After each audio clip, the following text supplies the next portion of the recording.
விஜய் அவர்களுக்கு அதுனா ரொம்பவே பைத்தியம் அப்படின்னு குதிரைய பார்த்ததுமே புட்டு புட்டு வச்சிருக்காங்களாம் ஒரு பிரபலம். இவ்வளவா? அப்படின்னு எல்லோருமே கேட்டு வராங்க. அப்படி என்ன விஷயமா இருக்குன்றத வீடியோக்குள்ள போய் பார்த்து தெரிஞ்சுக்கலாம். பொதுவா பிரபலங்களாக இருக்காங்க அப்படின்னா, அவங்களுடைய நடை, உடை, பாவனை அதுலருந்து எல்லாமே ரசிகர்கள்ல அவங்கள ஃபாலோ பண்ணக்கூடியவங்க, இன்ஸ்பயர் ஆகுறவங்க செய்யணும்னு நெனைப்பாங்க. அதுலயும் இப்போ அவரு தமிழகத்தினுடைய முதல்வராவே ஆயிட்டாரு. நெறைய பேரு அவர ரொம்பவே கொஞ்சம் ஆச்சரியமா பார்க்குறாங்க. ஏன்னா, மக்கள் எதிர்பாராத நேரத்துல நெறைய விஷயங்கள அவர் பண்ணி வந்துட்டுருக்காரு. விஜய் அவர்கள் தனது 52வது பிறந்த நாள கொண்டாடியிருக்காரு. அவருடைய கட்சியினரும், ரசிகர்களும் உச்சக்கட்ட மகிழ்ச்சியில இருக்காங்க. அவங்களுடைய தாய் ஷோபாவை விஜய் பிறந்த நாளை ஒட்டி சிறப்பு பேட்டி கேட்டிருக்காங்க ஒரு சிலர். அந்த பேட்டியில விஜய் குறித்து பல விஷயங்கள ஓப்பனா பேசியிருக்காங்களாம். அதுல சோசியல் மீடியாவுல ட்ரெண்ட் ஆகி வந்துட்டுருக்கு. விஜய் அவர்கள் தமிழ்நாட்டின் முதலமைச்சராக ஜொலிப்பாருன்னு யாருமே எதிர்பார்க்கல.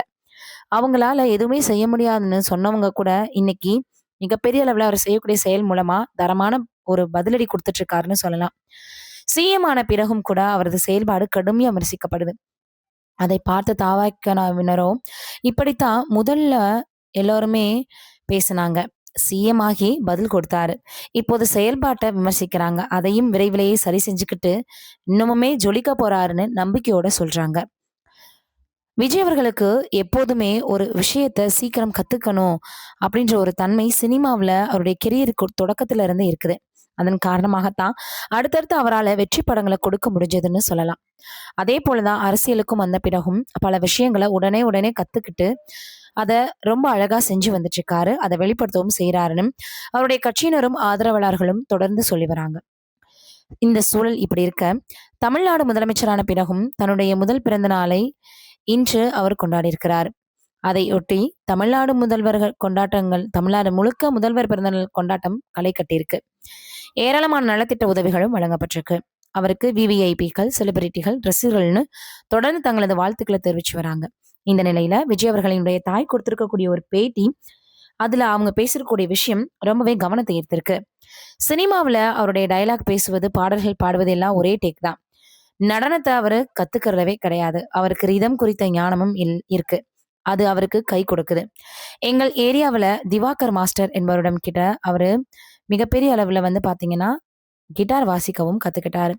சிஎம் அவர்கள் சூப்பரா வாசிப்பாரு. அப்பாவுக்கும், மகனுக்கும் சின்ன வயதுல இருந்தே நெறைய செஸ் விளையாடுவாங்க. அதேபோல என்ன ஆயிருக்கு அப்டின்னா, எஸ்சிஎஸ்சி அவர்கள் நல்லா விளையாடுவாராம். அப்பாவிடமிருந்து வந்ததுதான். 2 பேருக்குமே கார் பைத்தியம். புதிதா ஒரு கார் வந்தா உடனே வீட்ல நிக்கும். சிங்கப்பெண் சிறப்பு அதிரடிப்படை தொடக்க விழாவின் போது குதிரையை பார்த்ததும், குதிரையை எடுத்து ஓட்டி ஓட்டி விடுவாரோ அப்படின்னு நான் நெனச்சேன். விஜய் அவர்களுக்கு குதிரை ஏற்றமும் தெரியுமா? அதெல்லாம் சினிமாவுக்காக அவர் கத்துக்கிட்டதாம். நடனம் மட்டும் கத்துக்கறல, லாரியும் ஓட்டுவாரு. எதையுமே சீக்கிரம் கத்துக்கிட்டு, அத நிறையவே செய்யணும் அப்படின்ற ஒரு ஆர்வம் வந்து அவர்கிட்ட இருக்கு. அப்படின்ற மாதிரி இப்ப ஷோபா அவர்கள் சொல்லியிருக்காரு.